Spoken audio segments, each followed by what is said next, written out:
ಸಂತೋಷ ಅಂದರೆ ಕುಣಿರಿ, ಜಿಗಿದಾಡಿ, ದೇವರಾತ್ಮನ ಮಧ್ಯದಲ್ಲಿದ್ದಾರೆ, ಮೈ ಮರೆತು ಬಿದ್ದು ಉರುಳಾಡಿ ನಗುವಂಥದ್ದು. ಯಾಕಂದರೆ ನಾವು ಇಂದಿನ ದಿನಗಳಲ್ಲಿ ಅನೇಕ ಉಪದೇಶಕರಿದ್ದಾರೆ, ಉಪದೇಶ ಕೇಳೋರಿದ್ದಾರೆ, ಹೇಳೋರಿದ್ದಾರೆ. ಅವೆಲ್ಲವೂ ಕೂಡ ದೇವರ ವಾಕ್ಯಕ್ಕೆ ಅನುಗುಣವಾಗಿ ಉಪದೇಶಗಳನ್ನ ನಾವು ಕೇಳ್ತಾ ಇದ್ದೀವಿ. ಸುಮ್ಮನೆ ನಗುವಂಥದ್ದು ಇದು ದೇವರಾತ್ಮನಿಂದ ಉಂಟಾಗುವಂಥ ಸಂತೋಷ ಎಂಬುದಾಗಿ ಹೇಳುವವರಾಗಿ, ಅದೇ ರೀತಿ ನಾವು ಕೇಳುವವರಾಗಿ. ಬಟ್ ಆದರೆ ನಿಜವಾಗಿಯೂ ಸುಮ್ಮನೆ ನಗಬೇಕಾ, ಸುಮ್ಮನೆ ಆಡಬೇಕಾ ಅಂತ ಕೇಳೋದಾದ್ರೆ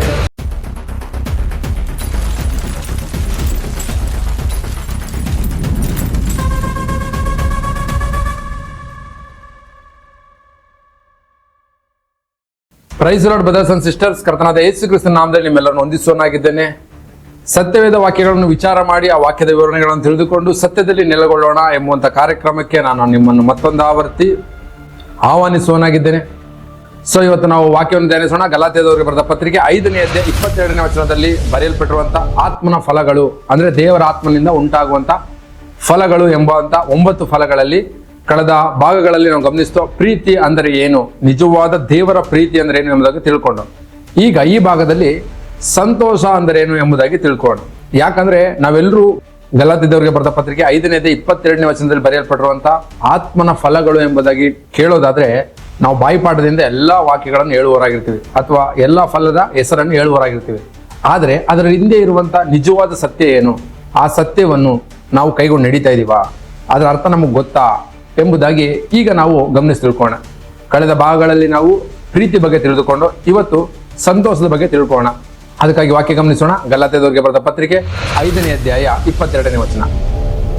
ಆದರೆ ದೇವರಾತ್ಮನಿಂದ ಉಂಟಾಗುವ ಫಲವೇನೆಂದರೆ ಪ್ರೀತಿ, ಸಂತೋಷ, ಸಮಾಧಾನ, ದೀರ್ಘಶಾಂತಿ, ದಯೆ, ಉಪಕಾರ, ನಂಬಿಕೆ, ಶಾದುತ್ವ, ಕ್ಷಮೆ, ದಮೆ ಇಂಥವುಗಳೇ.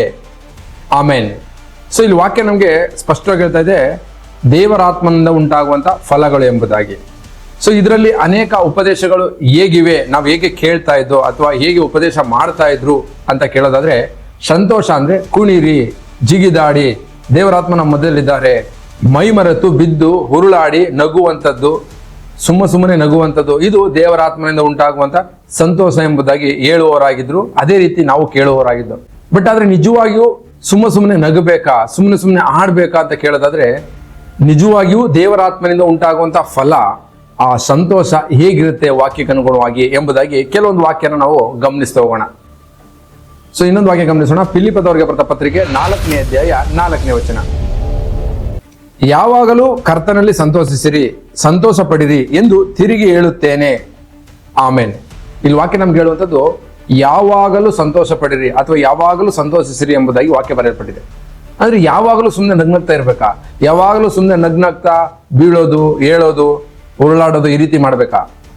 ಸೊ ಹಾಗಾದ್ರೆ ಇದು ವಾಕ್ಯಕ್ಕೆ ವಿರುದ್ಧವಾಗಿದೆ ಎಂಬುದಾಗಿ ಅನ್ಸಲ್ವಾ? ಹಾಗಾದ್ರೆ ನಿಜವಾಗಿಯೂ ದೇವರಾತ್ಮದಿಂದ ಉಂಟಾಗುವಂತ ಫಲ ಏನು, ಸೊ ಆ ಸಂತೋಷ ಯಾವ ರೀತಿ ಇರುತ್ತೆ ಅನ್ನುವಂಥದ್ದನ್ನ ವಾಕ್ಯದ ಮುಖಾಂತರವಾಗಿ ಗಮನಿಸೋಣ ಬ್ರದರ್ಸ್. ಯಾಕಂದ್ರೆ ನಾವು ಇಂದಿನ ದಿನಗಳಲ್ಲಿ ಅನೇಕ ಉಪದೇಶಕರಿದ್ದಾರೆ, ಉಪದೇಶ ಕೇಳೋರಿದ್ದಾರೆ, ಹೇಳೋರಿದ್ದಾರೆ. ಅವೆಲ್ಲವೂ ಕೂಡ ದೇವರ ವಾಕ್ಯಕ್ಕೆ ಅನುಗುಣವಾಗಿ ಉಪದೇಶಗಳು ನಾವು ಇವತ್ತು ಕೇಳ್ತಾ ಇದ್ದೀವಾ ಅಥವಾ ದೇವರ ವಾಕ್ಯಕ್ಕೆ ಅನುಗುಣವಾಗಿ ಉಪದೇಶ ಮಾಡ್ತಿದ್ದಾರಾ ಎಂಬುದಾಗಿ ನಾವು ಎಲ್ಲವೂ ಪರಿಶೀಲನೆ ಮಾಡಿ ತಿಳ್ಕೊಳ್ತಾ ಇದ್ದೀವಾ?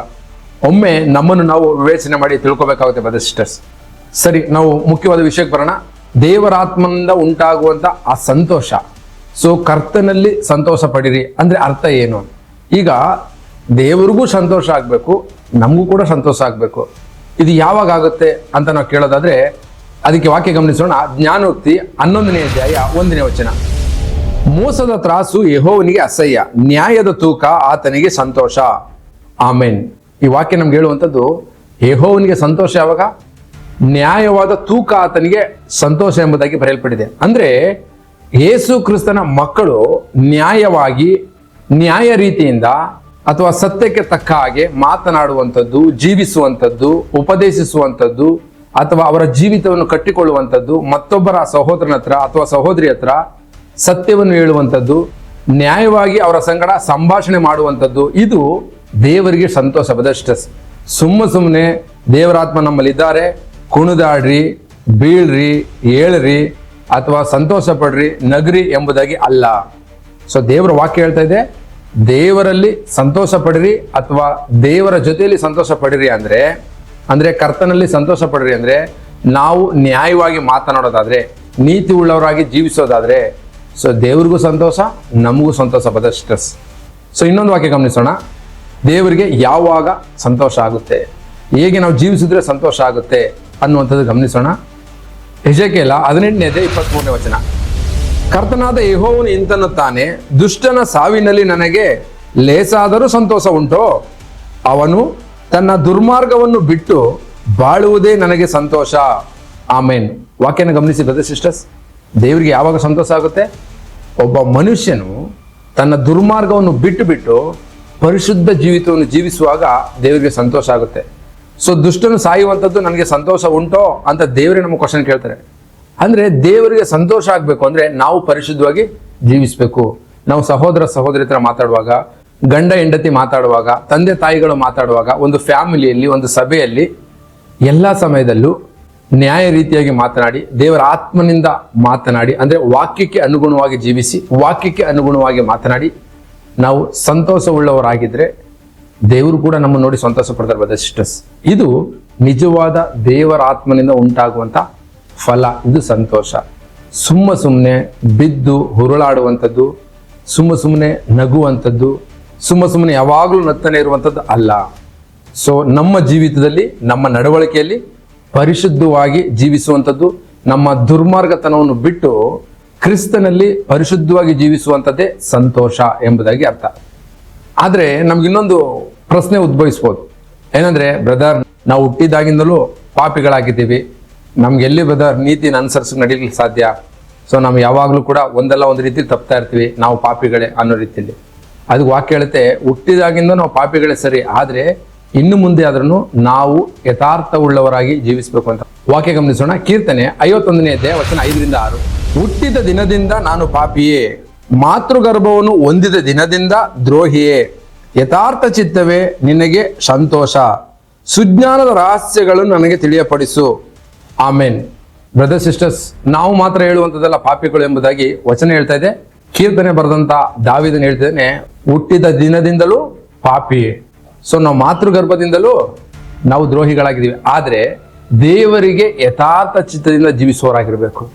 ಯಾಕಂದ್ರೆ ನಮ್ಮ ಪಾಪ ಶಾಪಗಳನ್ನು ಕಲ್ವಾರಿ ಸಿಲುಬೆಯಲ್ಲಿ ನನ್ನ ಕರ್ತನಾದ ಯೇಸು ಕ್ರಿಸ್ತರು ಒತ್ತುಕೊಂಡು ತೀರಿಸಿದ್ದಾರಲ್ವೇ. ಸೊ ಆದುದರಿಂದ ನಾವು ಇನ್ನು ಮುಂದೆ ಆದರೂ ಯಥಾರ್ಥ ಚಿತ್ತದಿಂದ ಜೀವಿಸಿ ದೇವರಿಗೆ ಸಂತೋಷವುಳ್ಳವರಾಗಿ ನಡ್ಕೊಳ್ಬೇಕು ಸಿಸ್ಟರ್ಸ್. ಸೊ ಇನ್ನು ಕೆಲವು ವಾಕ್ಯನ ಗಮನಿಸ್ತಾ ಹೋಗೋಣ. ನಾವು ನೀತಿವಂತರಾಗಿ ಜೀವಿಸಬೇಕು ಅಂದ್ರೆ ಏನು ಮಾಡಬೇಕು? ಸೊ ದೇವರಿಗೆ ಸಂತೋಷ ಆಗಬೇಕು ಅಂದ್ರೆ ನಾವು ಹೇಗೆ ಜೀವಿಸಬೇಕು ಅನ್ನುವಂಥದ್ದು ತುಂಬ ಮುಖ್ಯವಾದದ್ದು. ನಾವು ಆರಾಧನೆ ಮಾಡ್ತೀವಿ ಅಂತ ಹೇಳ್ತೀವಿ, ಅಂದ್ರೆ ಆರಾಧನೆ ಎನ್ನುವಂಥದ್ದು ದೇವರನ್ನು ಸಂತೋಷ ಪಡಿಸುವಂಥದ್ದು. ದೇವ್ರಿಗೆ ಯಾವಾಗ ಸಂತೋಷ? ನಾವು ನೀತಿವಂತರಾಗಿ ಜೀವಿಸುವಾಗ, ಯಥಾರ್ಥ ಚಿತ್ತವುಳ್ಳವರಾಗಿ ಜೀವಿಸಿದಾಗ, ನಮ್ಮ ದುರ್ಮಾರ್ಗತನವನ್ನು ಬಿಟ್ಟು ಪರಿಶುದ್ಧವಾಗಿ ಜೀವಿಸುವಾಗಲೇ ದೇವರಿಗೆ ಆರಾಧನೆ ಅಲ್ವೇ. ಲೂಕನ ಬರೆದ ಸುವಾರ್ತೆ 12ನೇ ಅಧ್ಯಾಯ 49ನೇ ವಚನ. ನಾನು ಬೆಂಕಿಯನ್ನು ಭೂಮಿಯ ಮೇಲೆ ಹಾಕಬೇಕೆಂದು ಬಂದೆನು, ಅದು ಇಷ್ಟರೊಳಗೆ ಹತ್ತಿಕೊಂಡಿದ್ದರೆ ನನಗೆ ಎಷ್ಟೋ ಸಂತೋಷ. ಆಮೇನ್. ವಾಕ್ಯ ಹೇಳ್ತಾ ಇದೆ, ದೇವರು ಭೂಮಿಯ ಮೇಲೆ ಬೆಂಕಿಯನ್ನು ಹಾಕುವುದಕ್ಕೆ ಬಂದೆ, ಅದು ಇಷ್ಟರೊಳಗೆ ಹತ್ತಿಕೊಂಡಿದ್ದರೆ ದೇವರಿಗೆ ಸಂತೋಷ ಎಂಬುದಾಗಿ. ಬೆಂಕಿ ಅಂದ್ರೆ ಏನು? ಇವತ್ತು ಅನೇಕರು ಹೇಳ್ತಾರೆ, ಅಗ್ನಿ ಅಭಿಷೇಕ ಆಗ್ಲಿ, ಬೆಂಕಿ ಸುರ್ಸು, ನನ್ನ ಮೇಲೆ ಬೆಂಕಿ ಸುರ್ಸು ಎಂಬುದಾಗಿ ಹಾಡನ್ನು ಹೇಳುವವರಾಗಿರ್ತಾರೆ. ಆದರೆ ಬ್ರದರ್ ಸಿಸ್ಟರ್ಸ್ ಅರ್ಥ ಮಾಡ್ಕೊಳ್ಳಿ, ಇದು ಬೆಂಕಿ ಅಂದ್ರೆ ನಾರ್ಮಲ್ ಬೆಂಕಿ ಅಲ್ಲ, ಅಂದ್ರೆ ನಿಜವಾದ ಬೆಂಕಿ ಅಲ್ಲ. ಬೆಂಕಿ ಅಂದ್ರೆ ದೇವರ ವಾಕ್ಯ ಎಂಬುದಾಗಿ ಅರ್ಥ.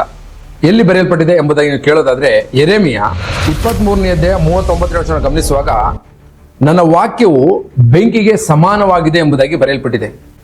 ಅರ್ಥ ಮಾಡ್ಕೊಳ್ಳಿ, ದೇವರ ವಾಕ್ಯ ಬೆಂಕಿಗೆ ಸಮಾನವಾಗಿದೆ. ಸೊ ಯೇಸು ಕ್ರಿಸ್ತನು ಈ ಲೋಕಕ್ಕೆ ಬಂದು ಬೆಂಕಿಯನ್ನು ಅಂದ್ರೆ ವಾಕ್ಯವನ್ನು ಹಾಕಿದ್ದಾರೆ, ಅದು ಹತ್ಕೊಳ್ಬೇಕಾಗಿತ್ತು. ಅಂದ್ರೆ ಎಲ್ಲ ಕಡೆ ಅದು ಉರಿಯುವ ಬೆಂಕಿ ರೀತಿಯಲ್ಲಿ ಅಥವಾ ಪ್ರಜ್ವಲಿಸಬೇಕಾಗಿತ್ತು. ಸೊ ಅವಾಗ ಅವ್ರಿಗೆ ಸಂತೋಷ ಎಂಬುದಾಗಿ. ಇವತ್ತು ಕೂಡ ನಮಗೆ ಕಾಲ ಮಿಂಚಿಲ್ಲ ಬ್ರದರ್ ಸಿಸ್ಟರ್ಸ್. ದೇವರು ನಮ್ಮೊಳಗಡೆ ಅವರ ಮಾತನ್ನು, ಅವರ ವಾಕ್ಯವನ್ನು ಹಾಕಿದ್ದಾರೆ. ನಾವು ಇವತ್ತು ಕೂಡ ಅದೇ ರೀತಿಯಾಗಿ ಪ್ರಜ್ವಲಿಸುವುದಾದ್ರೆ, ನೀತಿವಂತರಾಗಿ ಜೀವಿಸಿ ಮತ್ತೊಬ್ಬರಿಗೆ ನೀತಿಯ ಮಾರ್ಗವನ್ನು ತೋರಿಸೋದಾದ್ರೆ, ಯೇಸು ಕ್ರಿಸ್ತನ ನೀತಿಯನ್ನು ತೋರಿಸೋದಾದ್ರೆ, ಅಥವಾ ಯೇಸು ಕ್ರಿಸ್ತನ ದಾರಿಯನ್ನು ಅವ್ರಿಗೆ ತೋರಿಸ್ಕೊಡೋದಾದ್ರೆ ಇವತ್ತು ಅವ್ರಿಗೆ ಸಂತೋಷ ಆಗುತ್ತೆ. ಸೊ ಅರ್ಥ ಮಾಡ್ಕೊಳ್ಳಿ, ನಾವು ವಾಕ್ಯವನ್ನು ಕೇಳಿ ಕೈಗೊಂಡು ನಡೆಯೋದು ಮಾತ್ರವಲ್ಲದೆ ಮತ್ತೊಬ್ಬರನ್ನು ಕೂಡ ನಾವು ವಾಕ್ಯದ ಕಡೆಗೆ ಅಥವಾ ಯೇಸುವಿನ ಕಡೆಗೆ ನಡೆಸುವವರಾಗಿರ್ಬೇಕು. ಸೊ ನಮ್ಮ ಜೀವಿತದಲ್ಲೂ ಕೂಡ ಅನೇಕ ವಚನಗಳು ನೆರವೇರಬೇಕು. ಹೇಗೆ ಅಂತ ಕೇಳೋದಾದ್ರೆ, ಯೋಹಾನನ ಜೀವಿತದಲ್ಲೂ ಅಂದ್ರೆ ಸ್ನಾನಿಕನಾದ ಯೋಹಾನ ಜೀವಿತದಲ್ಲೂ ಕೂಡ ಒಂದು ವಾಕ್ಯ ನೆರವೇರಿಸ್ತಾನೆ. ಆ ವಾಕ್ಯನ ನಾವು ಗಮನಿಸೋಣ. ಯೋಹಾನ 3ನೇ ಅಧ್ಯಾಯ ವಚನ 28ರಿಂದ 29.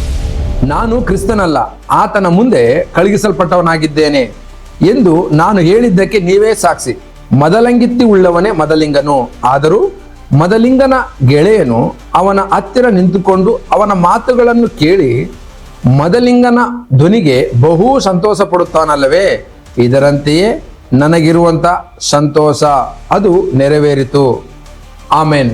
ಸೊ ಈ ವಾಕ್ಯ ನಾವು ಗಮನಿಸಬೇಕಾದ್ರೆ ಮೊದಲಂಗಿತ್ತಿ ಉಳ್ಳವನು ಅಂದ್ರೆ ಮೊದಲಿಂಗಿತ್ತಿ ಅಂದ್ರೆ ನಾವು ಸಭೆ, ಮೊದಲಿಂಗನು ಅಂದ್ರೆ ಯೇಸು ಕ್ರಿಸ್ತರು. ಸೊ ಈ ಯೇಸು ಕ್ರಿಸ್ತನ ಹತ್ತಿರ ನಿಂತುಕೊಂಡು ವಾಕ್ಯವನ್ನು ಕೇಳುವುದೇ ನನಗೆ ಸಂತೋಷ, ಅಥವಾ ವಾಕ್ಯವನ್ನು ನೆರವೇರಿಸುವಂಥದ್ದೇ ನನಗೆ ಸಂತೋಷ, ಅದು ನನ್ನ ಜೀವಿತದಲ್ಲಿ ನೆರವೇರಿತು ಎಂಬುದಾಗಿ ಸ್ನಾನಿಕನಾದ ಯೋಹಾನ ಹೇಳ್ತಿದ್ದಾನೆ. ಅಂದ್ರೆ ನಮ್ಮ ಜೀವಿತದಲ್ಲಿ ಇಟ್ಟಿರುವಂತ ಅನೇಕ ವಚನಗಳು ನೆರವೇರಿಸುವಂಥದ್ದೇ ನಮಗೆ ಸಂತೋಷ. ಅದೇ ಸಂತೋಷ ದೇವ್ರಿಗೂ ಇರುತ್ತೆ ಬ್ರದರ್ ಸಿಸ್ಟರ್ಸ್. ಸೊ ನಾವು ಈ ಭಾಗದಲ್ಲಿ ಗಮನಿಸುವಂಥದ್ದು ಗಲಾತ್ಯದವರು ಬರೆದ ಪತ್ರಿಕೆ 5ನೇ ಅಧ್ಯಾಯ 22ನೇ ವಚನದಲ್ಲಿ ಆತ್ಮನ ಫಲಗಳು ಅಂದ್ರೆ ದೇವರ ಆತ್ಮನ ಫಲಗಳ ಬಗ್ಗೆ ಗಮನಿಸ್ತು. ಅದರಲ್ಲಿ ಸಂತೋಷ, ನಿಜವಾಗಿಯೂ ಸಂತೋಷ ಯಾವಾಗ ಅಂತ ಕೇಳೋದಾದ್ರೆ ದೇವರಿಗೆ ಸಂತೋಷ ಆಗುವಂಥದ್ದು ನಾವು ನೀತಿವಂತರಾಗಿ ಯಥಾರ್ಥ ಚಿತ್ತರಾಗಿ ದುರ್ಮಾರ್ಗತನವನ್ನು ಬಿಟ್ಟು ಪರಿಶುದ್ಧವಾಗಿ ಜೀವಿಸೋದೇ ಸಂತೋಷನೇ ಹೊರತು ಈ ಲೋಕದಲ್ಲಿ ಹೇಳುವ ಪ್ರಕಾರ ಅಥವಾ ಅನೇಕರು ಮಾಡುವ ಪ್ರಕಾರ ಬಿದ್ದು ಹುರುಳಾಡುವಂಥದ್ದು, ನಗುವಂಥದ್ದು ಸಂತೋಷ ಅಲ್ಲ. ದೇವರ ವಾಕ್ಯಕ್ಕೆ ಅನುಗುಣವಾಗಿ ನಾವು ಜೀವಿಸೋದೇ ದೇವರಿಗೆ ಸಂತೋಷ ಬ್ರದರ್ ಸಿಸ್ಟರ್ಸ್. ಸೊ ಮುಂದೆ ಬರುವಂತ ಇನ್ನೊಂದು ಭಾಗದಲ್ಲಿ ಅಂದ್ರೆ ಸತ್ಯವೇದ ವಾಕ್ಯಗಳನ್ನು ವಿಚಾರ ಮಾಡಿ ಆ ವಾಕ್ಯದ ವಿವರಣೆಗಳು ತಿಳಿದುಕೊಂಡು ಸತ್ಯದಲ್ಲಿ ನೆಲೆಗೊಳ್ಳೋಣ ಎಂಬುವಂತ ಕಾರ್ಯಕ್ರಮದಲ್ಲಿ ಮತ್ತೊಮ್ಮೆ ಸಿಗೋಣ ಎಂಬುದಾಗಿ ಹೇಳ್ತಾ, ಈ ರೀತಿಯಾಗಿ ನೀವು ಇನ್ನೂ ಅನೇಕ ವಾಕ್ಯದ ರಹಸ್ಯಗಳನ್ನು ತಿಳಿದುಕೊಳ್ಳಲು ಬಯಸೋದಾದ್ರೆ ನೀವು ಸಬ್ಸ್ಕ್ರೈಬ್ ಆಗಿರಬೇಕು ಮತ್ತು ಬೆಲ್ಲೈಕನ್ನು ಒತ್ತಿರಬೇಕು ಎಂಬುದಾಗಿ ಹೇಳ್ತಾ, ಇದುವರೆಗೂ ಈ ಕಾರ್ಯಕ್ರಮದಲ್ಲಿ ನೀವು ಭಾಗವಹಿಸಿ ತಿಳಿದುಕೊಂಡದಕ್ಕಾಗಿ ದೇವರ ನಾಮಕ್ಕೆ ಮಹಿಮೆ ಸಲ್ಲಿಸುತ್ತಾ ಎಲ್ಲಾ ಸ್ತುತಿ ಘನತೆ ಗೌರವವನ್ನು ಕರ್ತನಾದ ಯೇಸು ಕ್ರಿಸ್ತನಿಗೆ ಸಲ್ಲಿಸುವನಾಗಿದ್ದೇನೆ. Amen. Praise Lord brothers, praise Lord sisters.